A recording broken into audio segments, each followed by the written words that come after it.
Fala galera, eu sou Marcos de Maria, sou missionário pela Arquidiocese de Salvador, na Bahia, sou membro fundador do movimento Paz e Surf e também sou integrante do Ministério de Pregação e de Música do grupo de oração Filhos da Esperança da Paróquia Nossa Senhora da Esperança no Estiepe. Quero agradecer muito o convite para estar aqui com vocês, partilhando um pouco, e nós vamos falar um pouco sobre essa carta aqui, a Exortação Apostólica Christus Vivit, com o tema Você é Missão. Desde o início do pontificado do Papa Francisco, ele tem nos convidado a ser igreja em saída. E ele tem dito que percebe no coração dos cristãos que é aquecido cada dia mais a continuar a alegria do Evangelho e cultivar uma paixão profunda por Jesus Cristo e, simultaneamente, pelo seu povo. Essa alegria cresce com leituras dos escritos, por exemplo, a Exortação Apostólica após o Sinodal Evangelho Gaudium, Gaudete Exultate, Christus Vivit e a carta encíclica Laudato Si. Sempre na perspectiva de construir pontes que integram a fim de chegarmos às periferias geográficas e existenciais. Em 2017, o Papa Francisco nos convidou a viver, em outubro de 2019, o mês missionário extraordinário com o tema Batizados e Enviados, a Igreja de Jesus Cristo em Missão no Mundo. Na exortação apostólica aos jovens, o Papa Francisco lembra que os jovens sejam sempre missionários e missionários com a própria vida e com experiências concretas da missão. Visitar casas, transmitir a sua fé e seu sentido de pertença à igreja. Agora, eu quero oferecer a vocês alguns pensamentos para aprofundar, neste primeiro momento, a reflexão em torno do que é a essência da igreja, a missão. Primeiro, a origem da missão é o amor fontal de Deus, vai nos lembrar a Evangelho Gaudium. Fundamenta-se, portanto, na Trindade, a origem da natureza missionária da igreja. Deus, portanto, é continuamente em saída. Ele nos amou por primeiro, vai nos lembrar a primeira carta de João, capítulo 4, versículo 19. E por isso ele mesmo vem ao nosso encontro. A iniciativa sempre vai partir de Deus e parte de Deus. O livro do Êxodo destaca 6 verbos que mostram que o nosso Deus é um Deus em saída. Está sempre em missão. Vê a miséria, ouve o socorro, conhece o sofrimento, desce e entra na história, caminha com o seu povo, liberta os cativos e conduz-nos à terra prometida. A missão, portanto, nasce do encontro com um acontecimento, com uma pessoa que dá um novo horizonte à vida e se irradia, expande, dilata, transborda e difunde em todo o universo. Assim gera um movimento sempre para fora, criando proximidade, conversão e compromisso. Evangelho de São Lucas. A pessoa do Espírito Santo, portanto, é protagonista nesse movimento missionário. Lembremos Atos dos Apóstolos, capítulo 2. Portanto, na missão, a iniciativa é sempre de Deus, pois a obra é de Deus e a missão vem de Deus. É Ele quem nos impulsiona, é Ele quem impulsiona o crescimento. O fundamento é Jesus Cristo, 1 Coríntios, capítulo 3. E o encontro com Ele, o Messias, o servo que se identifica com os pobres, quebra o triunfalismo, rompe esquemas que mais servem para fortalecer os nossos próprios projetos pessoais que para serem sinais do reino de Deus. Depois, a identidade missionária da igreja está no seu ser. O agir da igreja deve derivar de sua conformidade com Jesus Cristo, missionário do Pai e servo da humanidade. Não são sinais exteriores em termos de organização e de vestimentas que vão dar a identidade missionária da igreja, mas ela é construída a partir da ação e da força do Espírito Santo, que conduz à unidade. O Vaticano II já nos convidava a voltar às fontes da nossa fé. Mas como colaborarmos para formar e fortalecer a identidade cristã em meio à sociedade plural líquida, onde tudo se desfaz tão rapidamente? Certamente é a partir da pessoa e missão de Jesus Cristo, do encontro com Ele, que é o caminho, a verdade e a vida. Aquele que se identifica com os pobres, que a missão a nós confiada se fortalece. A missão brota do coração da Santíssima Trindade, como identidade da Igreja peregrina e que, por sua vez, é missionária. Por sua vez, a identidade do discípulo missionário nasce justamente do encontro pessoal com Jesus Cristo, decisivo e transformador, que nos convida à conversão pessoal e também à conversão pastoral. Terceiro, a igreja é desafiada a primeirar, um neologismo criado pelo Papa Francisco. A igreja é enviada para continuar a missão de Jesus Cristo. Evangelho de São João, assim como o Pai me enviou, eu também envio a vós. O Papa Francisco, na exortação apostólica à alegria do Evangelho, Evangelho Gaudium, chama a nossa atenção. A igreja em saída é a comunidade de discípulos missionários que primeireiam, que se envolvem por primeiro, que acompanham, que frutificam, que festejam e tomam a iniciativa. A comunidade missionária experimenta que o Senhor tomou a iniciativa, precedeu-a no amor e, por isso, ela sabe ir à frente, sabe tomar a iniciativa sem medo, ir ao encontro, procura os afastados e chega às encruzilhadas dos caminhos para convidar assim os excluídos. Jesus lavou os pés de seus discípulos, o Senhor os envolveu e envolve os seus até hoje, pondo-se de joelhos diante dos outros para lavá-los. Mas logo a seguir diz a cada um de nós: serei felizes se o puserdes em prática. Evangelho de São João, capítulo 13. É um grande desafio que Jesus colocou aos seus discípulos e a nós hoje, sobretudo diante da realidade onde vemos ricos cada vez mais ricos à custa de pobres cada vez mais pobres. O Papa Emérito Bento XVI lembra que a opção preferencial pelos pobres está implícita na fé cristológica, naquele Deus que se fez pobre por nós para nos enriquecer com a sua pobreza. 2 Coríntios, capítulo 8. Agora, aonde entra a juventude, Marcos, em tudo isso? Cristo vive e Ele é a nossa esperança e a mais bela juventude deste mundo. Tudo que toca torna-se jovem, fica novo, enche-se de vida. Por isso, as primeiras palavras que quero dirigir a cada jovem cristão são essas. Palavras do Papa Francisco. Ele vive e te quer vivo. É assim que começa essa exortação Christus Vivite, dirigida aos jovens de todo o mundo e a todo o povo de Deus. Nesse documento, composto por 9 capítulos, dividido em 299 parágrafos, o Papa Francisco explica que se deixou inspirar pela riqueza das reflexões e diálogos do Sínodo dos Jovens, celebrado lá no Vaticano em outubro de 2018. E aqui nós vamos ver o que diz, resumidamente, cada capítulo. No primeiro capítulo, ele responde a seguinte questão: que diz a palavra de Deus sobre os jovens? O Papa Francisco recorda que numa época em que os jovens contavam pouco, alguns textos mostram que Deus vê com olhos diferentes e apresenta brevemente figuras de jovens do Antigo Testamento. José, Gideão, Samuel, o rei Davi, Salomão e Jeremias, a jovem serva hebreia de Naamã e a jovem Ruth. Depois ele passa para o Novo Testamento e o Papa recorda que Jesus é o eternamente jovem, quer dar-nos um coração sempre jovem. E acrescenta: notemos que Jesus não gostava que os adultos olhassem com desprezo para os mais jovens ou mantivessem despoticamente ao seu serviço. Pelo contrário, pedia, Evangelho de São Lucas, o que for maior entre vós, seja como o menor. Para ele, a idade não estabelecia privilégios e o fato de alguém ter menos anos não significava que valesse menos ou tivesse menor dignidade. O Papa afirma: nunca nos arrependeremos de gastar a própria juventude a fazer o bem, abrindo o coração ao Senhor e vivendo contra a corrente. No segundo capítulo, Jesus Cristo, sempre jovem, o Papa vai abordar o tema dos primeiros anos de Jesus e recorda a narração evangélica que descreve o Nazareno em plena adolescência, quando regressou para Nazaré com seus pais, depois que estes o perderam e reencontraram-no no templo. Não devemos pensar, escreve o Papa Francisco, que Jesus fosse um adolescente solitário ou um jovem fechado em si mesmo. A sua relação com as pessoas era de um jovem que compartilhava a vida inteira de uma família bem integrada na aldeia.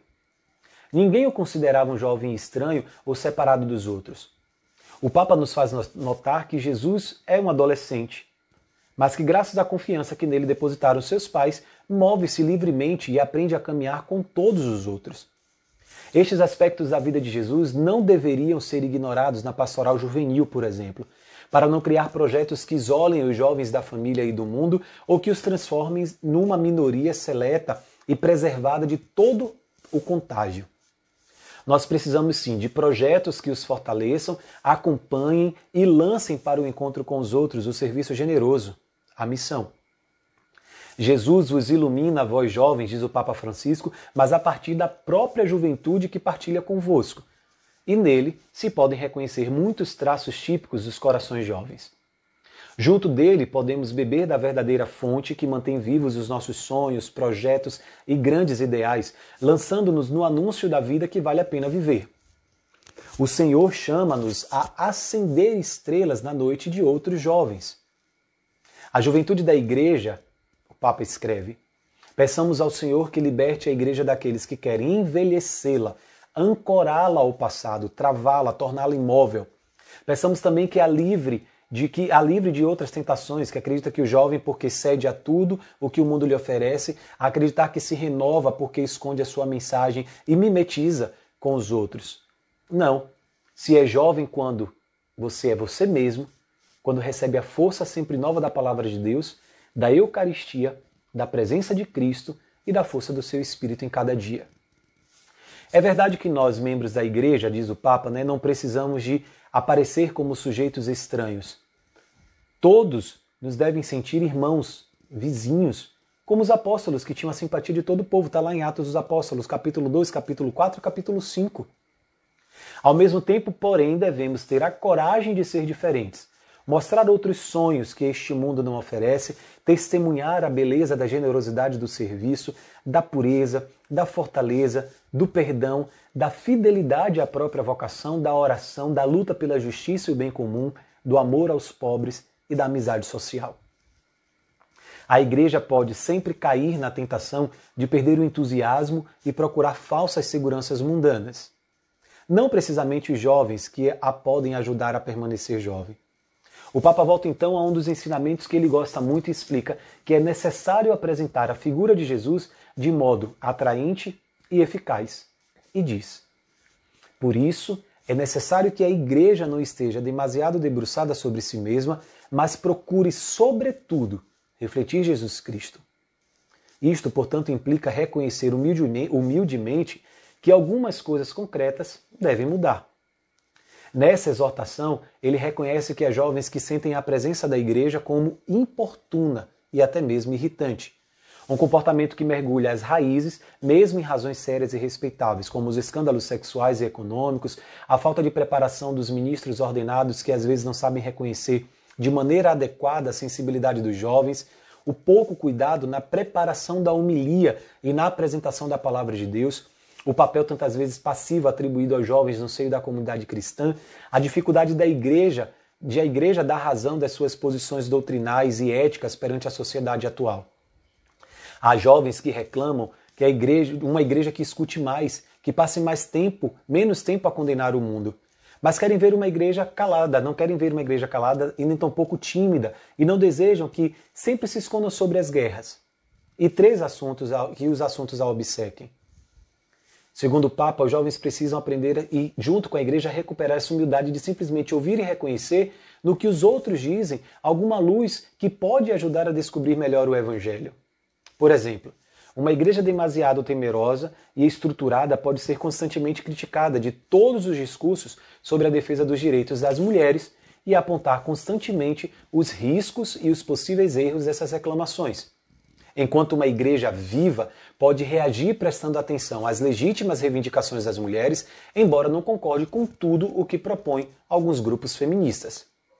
O Papa Francisco apresenta então Maria, a jovem de Nazaré, e o seu sim como aquele de quem quer comprometer-se e arriscar-se, de quem quer apostar tudo sem ter outra garantia para além da certeza de saber que é portadora de uma promessa. E você? Vocês se sentem portadores de alguma promessa? Para Maria, as dificuldades não eram motivo para dizer não, e sim, colocando-se em jogo, tornou-se a influenciadora de Deus. O coração da igreja também está cheio de jovens santos. O Papa recorda São Sebastião, São Francisco de Assis, Santa Joana d'Arc, o Beato Marti André Pouillet, Santa Catarina Tacauíta, São Domingos Sávio, Santa Teresa do Menino Jesus, o Beato Zeferino Namuncurá, o Beato Isidoro Bacanja, Beato Pier Jorge Fressati, o Beato Marcelo Calo, a jovem Beata Clara Badano. No terceiro capítulo, vós sois agora de Deus. Nós não podemos limitar-nos a dizer, afirma o Papa Francisco, que os jovens não são o futuro. Pelo contrário, eles são o presente. Então devemos enriquecê-lo com essa contribuição.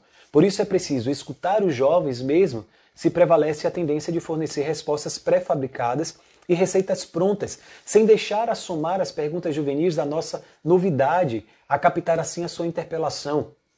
Acenado a desejos, feridas e buscas, Papa Francisco fala da sexualidade no mundo que destaca excessivamente a sexualidade. É difícil manter uma boa relação com o próprio corpo e viver serenamente as relações afetivas.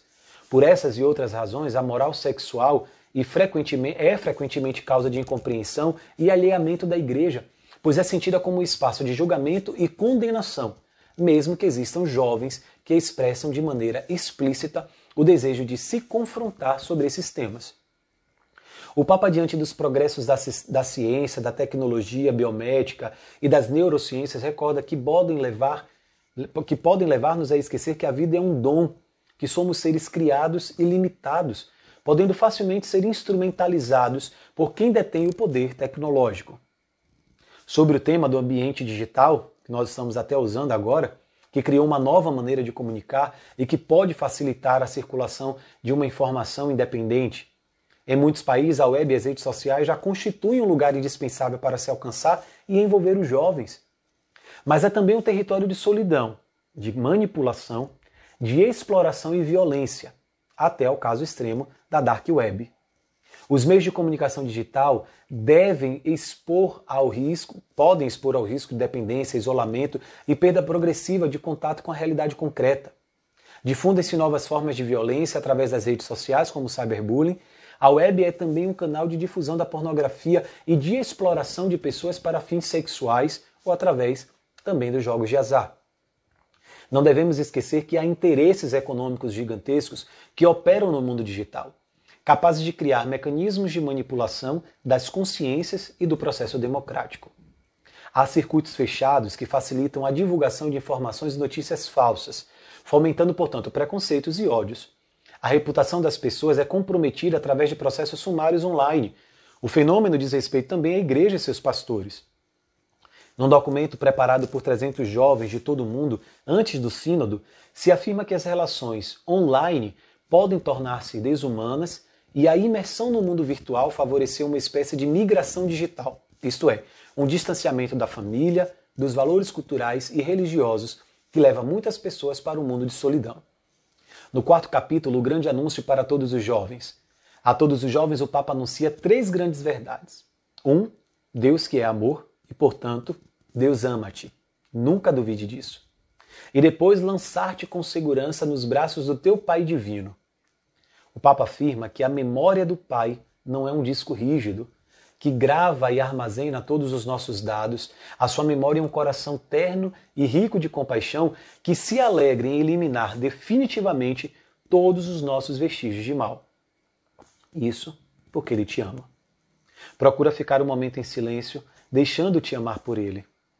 E o seu amor é um amor que entende mais de levantamentos que de quedas, mais de reconciliação que de proibições, mais de dar nova oportunidade que de condenar, mais de futuro que de passado. A segunda verdade é que Cristo salva-te.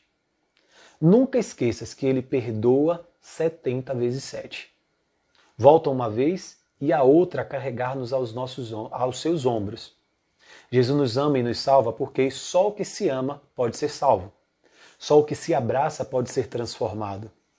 O amor do Senhor é maior que todas as nossas contradições, que todas as nossas fragilidades e que todas as nossas mesquinheces.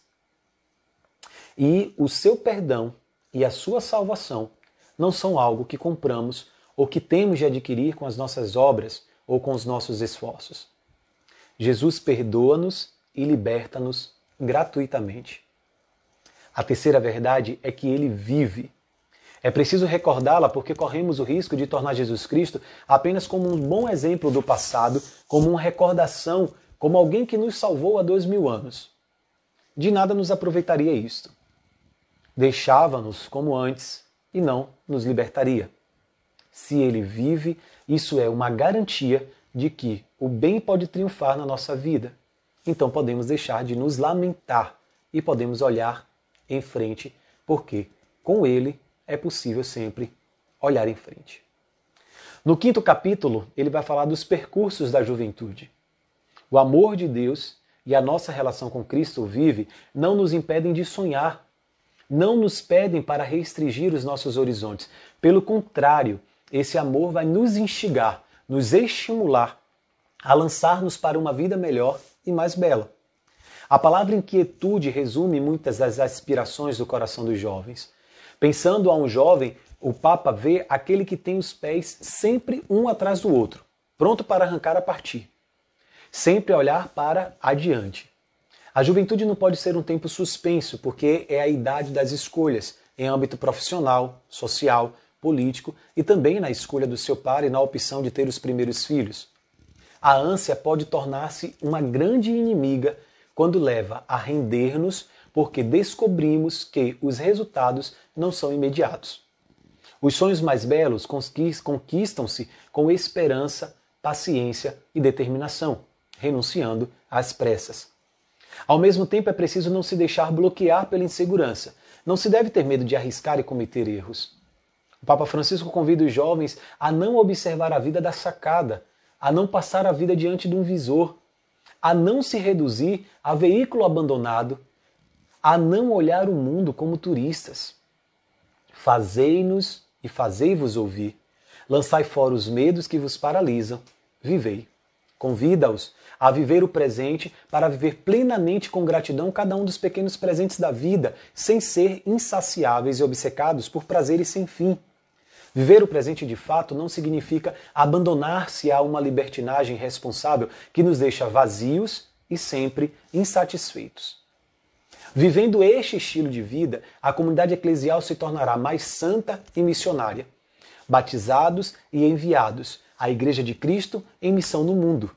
Os jovens são chamados a ser missionários corajosos, testemunhando o Evangelho em toda parte, com a sua própria vida, o que não significa falar da verdade, mas vivê-la. O 6º capítulo vai falar dos jovens com raízes. O Papa diz que lhe faz mal ver que alguns propõem aos jovens construir um futuro sem raízes, como se o mundo começasse agora. Se uma pessoa vos fizer uma proposta dizendo para ignorardes a história, não aproveitardes da experiência dos mais velhos, desprezardes todo o passado olhando apenas para o futuro que essa pessoa vos oferece, não será uma forma fácil de vos atrair para a sua proposta a fim de fazerdes apenas o que ela diz? Aquela pessoa precisa de vós vazios, desenraizados, desconfiados de tudo, para vos fiardes apenas nas suas promessas e vos submeterdes aos seus próprios planos. Assim procedem as ideologias das mais variadas cores, que destroem ou desconstroem tudo que for diferente, podendo assim reinar sem oposições. O 7º capítulo ele vai falar da pastoral dos jovens. O Papa explica que a pastoral juvenil foi albarroada pelas mudanças sociais e culturais. E os jovens não encontram respostas para as suas inquietudes, necessidades, problemas e feridas. Os próprios jovens são agentes da pastoral juvenil, acompanhados e orientados, mais livres para encontrar caminhos sempre novos, com criatividade e ousadia. Por conseguinte, precisa colocar em campo a sagacidade, o engenho e o conhecimento que os próprios jovens têm da sensibilidade, linguagem e problemáticas dos outros jovens. A pastoral juvenil precisa se adquirir da flexibilidade, convidando os jovens para acontecimentos que de vez em quando lhes proporcionem um espaço onde não só recebem uma formação, mas lhes permitam também compartilhar a vida, festejar, cantar, escutar testemunhos concretos e experimentar o encontro comunitário com Deus vivo. O 8º capítulo, a vocação. O ponto fundamental é discernir e descobrir que aquilo que Jesus quer de cada jovem, e antes de tudo, a sua amizade. A vocação missionária tem a ver com o nosso serviço aos outros. Com efeito, a nossa vida na Terra atinge a sua plenitude quando se transforma em oferta. Para realizar a própria vocação, é necessário, portanto, desenvolver-se, fazer germinar e crescer tudo aquilo que uma pessoa é. Não se trata de inventar-se, criar-se a si mesmo do nada, mas descobrir-se a si mesmo à luz de Deus e fazer florescer o próprio ser. E este ser para os outros, na vida de cada jovem, está relacionado com duas questões fundamentais: a formação de uma nova família e o trabalho.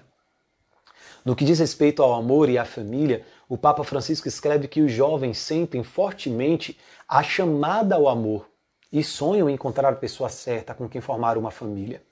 E o sacramento do matrimônio corrobora este amor com a graça de Deus, arraigando no próprio Deus.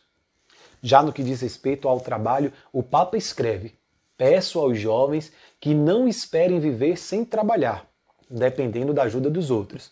Isso não faz bem, porque o trabalho é uma necessidade, faz parte do sentido da vida nesta terra, é caminho de maturação, desenvolvimento humano e realização pessoal. E lembra, é verdade que não podes viver sem trabalhar e que às vezes tende de aceitar o que encontras, mas nunca renuncies aos teus sonhos. Nunca enterres definitivamente uma vocação. Nunca te deis por vencido. O Papa conclui este capítulo falando das vocações a uma consagração especial. No discernimento de uma vocação, não se deve excluir a possibilidade de se consagrar a Deus. Por que excluí-lo? Pode ter a certeza de que, se reconheceres uma chamada de Deus e a seguires, será isso que dará plenitude à sua vida. No 9º e último capítulo, ele vem falar do discernimento. O Papa recorda, portanto, que sem a sapiência do discernimento, podemos muito facilmente transformar-nos em marionetes, à mercê das tendências da ocasião. Uma expressão do discernimento é o esforço por reconhecer a própria vocação. É uma tarefa que requer esforços e espaços de solidão e silêncio, porque se trata de uma decisão muito pessoal que mais ninguém pode tomar no nosso lugar. O dom da vocação, portanto, será sem dúvida um dom exigente. Os dons de Deus são interativos e para os desfrutar é preciso pôr-se em campo e se arriscar. Jovem, você é missão. São Francisco de Assis diz: anuncie o Evangelho o tempo inteiro. Se preciso, use as palavras. Que a sua vida, que a minha vida primeiramente, seja esse Evangelho vivo, porque, continua o santo, pode ser o primeiro e único encontro com o Evangelho que aqueles que não o conhecem terão. Deus os abençoe. Paz e surf.